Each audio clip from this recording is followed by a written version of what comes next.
नमस्कार, हिमाचल आज तक के चैनल पे आप सभी का स्वागत है। मैं हूं आपके साथ शहनाज भाटिया। पेश है आज की खास खबरें। सो रही पत्नी का कुल्हाड़ी से कटा गला, मौत। अर्की में 7 वार्डों के प्रत्याशियों के लिए आरक्षण जारी। सिविल अस्पताल अर्की में जागरूकता कार्यक्रम आयोजित। कर्मचारियों को रोबोटिक सर्जरी पर मिलेगी पूरी रिवर्समेंट। 24 तक फाइनल होगी वोटर लिस्ट। राज्य निर्वाचन आयोग ने जारी किया पंचायतों की मतदाता सूची अपडेट करने का शेड्यूल। आरक्षण रोस्टर जारी करने की डेडलाइन 7 अप्रैल तक बढ़ी। बिना परमिट शील्ड में घुसे तो 10,000 चालान। एनपीएस में रिटायर्ड 9,739 मुलाजिमों को दी ओपीएस। प्रश्नकाल के दौरान सदन में बोले सीएम सुखविंदर सिंह सुक्खू। आधी रात लक्कड़ बाजार में हड़कंप, सड़क धंसने से घर करवाए खाली। हिमाचल प्रदेश सरकार ने नगर निगम चुनाव नियमों में किया बदलाव। प्रदेश में एलपीजी सिलेंडर, पेट्रोल और डीजल पर्याप्त मात्रा में उपलब्ध। 2 दिन साफ मौसम साफ। 3 अप्रैल से फिर बदलेंगे मेघ, बरसेंगे। 6 अप्रैल तक प्रदेश भर में बारिश का येलो अलर्ट। सोने और चांदी के दाम और अन्य समाचार। अब समाचार विस्तार से। उपमंडल जयसिंहपुर के तहत आने वाले कुटाहन गांव में एक जघन्य अपराध का मामला सामने आया है, जिसमें एक व्यक्ति ने अपने रिश्तों को कलंकित करते हुए अपनी पत्नी की हत्या कर दी। इस घटना से क्षेत्र में दहशत फैल गई। मृतका के पति सनी कुमार ने अपनी पत्नी काल्टी देवी पर कुल्हाड़ी से हमला कर दिया, जिससे उनकी मौके पर ही मृत्यु हो गई। पुलिस ने आरोपी को गिरफ्तार कर लिया है और मामले की जांच शुरू कर दी है।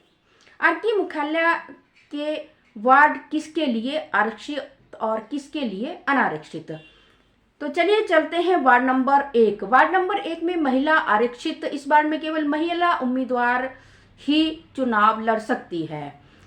और वार्ड नंबर 2 मियाँपुर अनुसूचित जाति एससी। इस वार्ड में से केवल अनुसूचित जाति का उम्मीदवार चुनाव लड़ सकता है।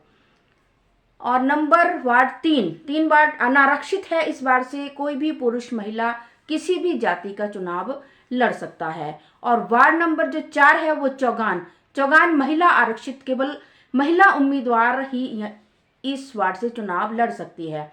और 6 वार्ड ये महिला आरक्षित है। महिला आरक्षित वार्ड में केवल महिला उम्मीदवार ही चुनाव लड़ सकती है। और वार्ड नंबर 7 अनारक्षित है, कोई भी चुनाव लड़ सकता है। सिविल अस्पताल अर्की में जागरूकता कार्यक्रम आयोजित किया गया, जिसका उद्देश्य गर्भवती और प्रसवोत्तर महिलाओं तथा आम जनता को मातृ और शिशु स्वास्थ्य, टीकाकरण और मौखिक स्वास्थ्य के प्रति जागरूक करना था। कार्यक्रम खंड चिकित्सा अधिकारी डॉक्टर मुक्ता रस्तोगी के नेतृत्व में आयोजित किया गया। स्वास्थ्य कार्यकर्ता सपना ठाकुर ने टीकाकरण के महत्व पर चर्चा की और बताया कि गर्भावस्था के दौरान समय पर टीकाकरण मां और शिशु दोनों के लिए आवश्यक है। डॉक्टर विजय कुमार शांडिल ने मौखिक स्वास्थ्य देखभाल के महत्व पर प्रकाश डाला और बताया कि गर्भावस्था के दौरान महिलाओं को अपने दांतों और मसूड़ों की देखभाल करनी चाहिए।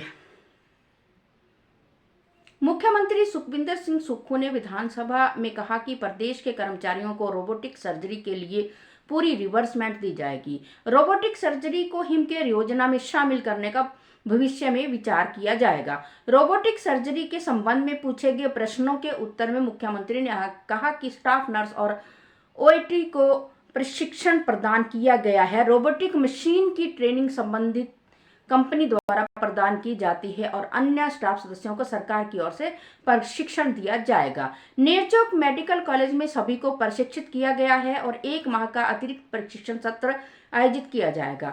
मुख्यमंत्री ने कहा कि रोबोटिक सर्जरी के माध्यम से एक ऑपरेशन की लागत 1 लाख रुपए आती है, जबकि निजी अस्पताल में यह 5 लाख रुपए से अधिक होती है। उन्होंने कहा कि मेडिकल टेक्नोलॉजी में निरंतर प्रगति हो रही है और डॉक्टरों तथा स्टाफ को रोबोटिक सर्जरी के संबंध में एक्सपोजर विजिट पर भेजा जाएगा।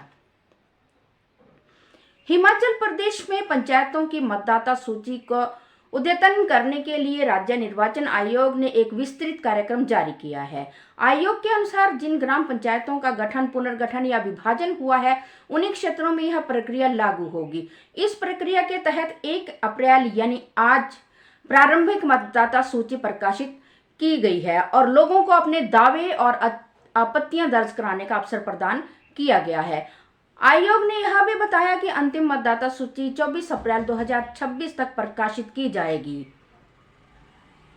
हिमाचल प्रदेश उच्च न्यायालय ने पंचायती राज संस्थानों के लिए आरक्षण रोस्टर जारी करने की समय सीमा बढ़ा दी है और राज्य सरकार को 7 अप्रैल तक रोस्टर जारी करने का निर्देश दिया है। न्यायालय ने निर्देश दिया है कि सभी पंचायतों के लिए 13 फरवरी 2026 की स्थिति के अनुसार रोस्टर जारी किया जाए और उसी आधार पर चुनाव आयोजित किए जाए। न्यायालय ने यह भी कहा कि 13 फरवरी के बाद जिन नई पंचायतों के गठन, पुरानी पंचायतों के विभाजन और पुनर्गठन संबंधी अधिसूचनाएं जारी की गई हैं और जिनका विवाद न्यायालय में है, उनका निर्णय आने के समय में गुण दोष के आधार पर किया जाएगा। हिमाचल प्रदेश विधानसभा के बजट सत्र में Shimla road user and pedestrian act में संशोधन का विधेयक प्रस्तुत किया गया है। इसके तहत अब बिना परमिट के शील्ड रोड पर चलने पर 10,000 रुपये चालान होगा। इसके अलावा रिस्ट्रिक्टेड रोड के लिए 5,000 रुपये और फील्ड रोड के लिए 10,000 रुपये में 1 साल का परमिट लेना आवश्यक है। परमिट के लिए आवेदन की प्रोसेसिंग फीस 100 रुपये से बढ़ाकर 500 रुपये हो जाएगी।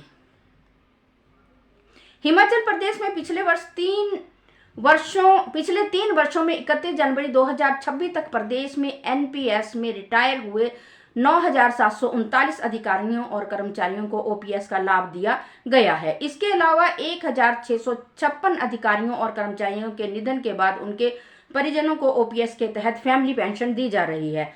ओपीएस का लाभ देने के लिए कर्मियों को एनपीएस के तहत मिलने वाले शेयर की राशि जमा करनी आवश्यक थी, जिसके तहत 881 करोड़ रुपए जमा किए गए हैं। हिमाचल की सीमाओं पर एंट्री टैक्स पर मचे बवाल के बीच मुख्यमंत्री सीएम सुखविंदर सिंह सुक्खू ने स्पष्ट की स्थिति, कहा कि पुराना टैक्स ही लिया जा रहा है। कंफ्यूजन 6 सीटर से ऊपर वाली गाड़ियों को लेकर बाकी कोई बदलाव नहीं किया गया है। राजधानी शिमला में मंगलवार रात करीब 10 बजे लक्कड़ बाजार क्षेत्र में उस समय अफरा तफरी मच गई जब रिज से लक्कड़ बाजार को जोड़ने वाली रिवोली सड़क अचानक धंस गई। सड़क धंसने के कारण यहाँ स्थित एक भवन को खतरा पैदा हो गया, जिसके चलते प्रशासन ने तुरंत कार्रवाई करते हुए आधी रात को ही भवन को खाली करवा दिया। बताया जा रहा है कि इस भवन में लोग रहते थे, साथ ही निचले हिस्से में दुकानें भी संचालित हो रही थी। खतरे को देखते हुए सभी लोगों को सुरक्षित स्थान पर शिफ्ट किया गया और दुकानों को भी तत्काल प्रभाव में खाली करवा दिया गया है। हिमाचल प्रदेश सरकार के शहरी विकास विभाग ने नगर निगम चुनावों के लिए नियमों में बदलाव किया है। 31 मार्च 2026 को जारी अधिसूचना के अनुसार हिमाचल प्रदेश नगर निगम निर्वाचन नियम 2012 में संशोधन किया गया है। नए नियमों के अनुसार यदि किसी वार्ड में अनुसूचित जाति या अनुसूचित जनजाति की आबादी 25% से कम है तो उस वार्ड की सीट आरक्षित नहीं होगी। यह बदलाव हिमाचल प्रदेश नगर निगम अधिनियम 1994 की धारा 31 के तहत किया गया है। नियम राजपत्र में प्रकाशन के बाद लागू होगा।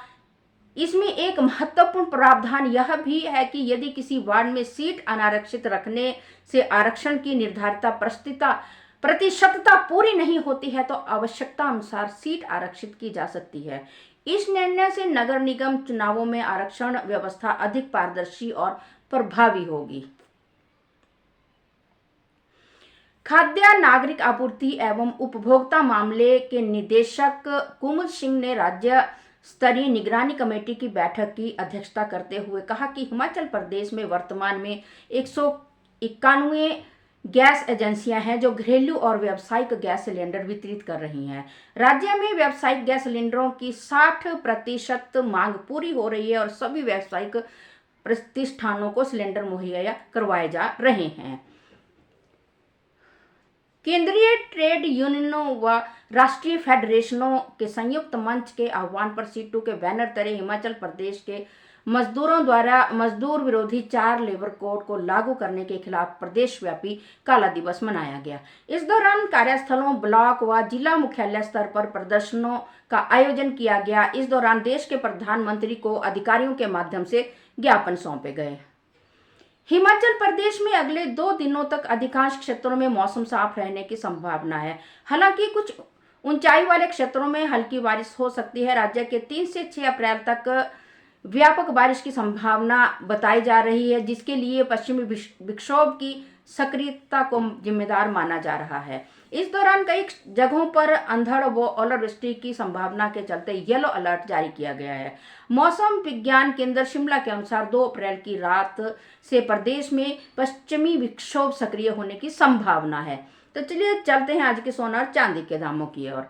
आज सोना के दाम में फिर से उछाल आया है। आज सोना 1,41,922 कैरेट 916 हॉलमार्क हो गया है, जबकि चांदी में 2 दिन से कोई भी बदलाव नहीं आया है। चांदी 2 दिन से 240 पर ग्राम पर ही टिकी है और 2400 रुपये तोला है। अभी आगे भी सोना और चांदी के दामों में उछाल आने की संभावना है। इसी के साथ आज की जो समाचार है वो यहीं समाप्त होते हैं। मैं शहनाज भाटिया के साथ पवन कुमार सिंह व मनोज शर्मा की रिपोर्ट। हम आपसे यही आग्रह करते हैं कि आप हमारे चैनल को ज़्यादा से ज़्यादा लाइक करें, कमेंट करें, शेयर करें, यूट्यूब चैनल को सब्सक्राइब करें और इंस्टाग्राम पर भी आपको हिमाचल आज तक के जो समाचार है वो देखने को मिल रहे हैं, तो इंस्टाग्राम को भी फॉलो करें। इसी के साथ मैं शहनाज भाटिया अपने सहयोगी मनोज शर्मा, पवन कुमार सिंह के साथ जय हिंद, जय हिमाचल।